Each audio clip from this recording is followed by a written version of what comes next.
কাশা হেলা এই তো ভাই 2200 মতন। রোজা মুখে 22 শিট পেরে ফেলেছি।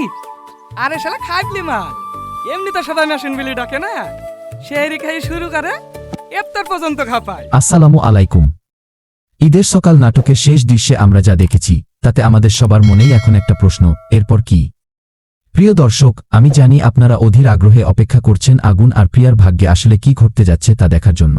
আমরা জানি আপনারা ভিডিও দেখার জন্য পাগল হয়ে আছেন, কিন্তু কপিরাইট ইস্যুর কারণে সরাসরি ভিডিও আপলোড করা আমাদের জন্য একটু ঝুঁকিপূর্ণ। তাই আমরা আজ সন্ধ্যার মধ্যেই পুরো নাটকটি আপনাদের জন্য আপলোড হ্যাঁ করে হ্যাঁ দিচ্ছি। হয়ে গেছে ভাই, বাড়িতে সব ছেলে পেলে আছে। আমার আবার ছোট ছেলেটা মাংস খেতে খুব ভালোবাসে। ও বাড়িতে যাবি না? এ বুঝলু, বুলেট খারাপ আপনারা করে মাংস যারা দে। আমাদের পুরনো সাবস্ক্রাইবার তারা ভালো করেই জানেন যে আমরাই সবসময় সবার আগে এই জনপ্রিয় নাটকগুলোর লেটেস্ট আপডেট আপনাদের কাছে পৌঁছে দিই। আমরা জানি আপনারা ভিডিও দেখার জন্য পাগল হয়ে আছেন, কিন্তু কপিরাইট ইস্যুর কারণে সরাসরি ভিডিও আপলোড করা আমাদের জন্য একটু ঝুঁকিপূর্ণ। তাই আমরা আজ সন্ধ্যার মধ্যেই পুরো নাটকটি আপনাদের জন্য আপলোড করে দিচ্ছি। আপনারা যত বেশি কমেন্ট করবেন তত দ্রুত আমরা পরবর্তী পর্বগুলো নিয়ে হাজির হব।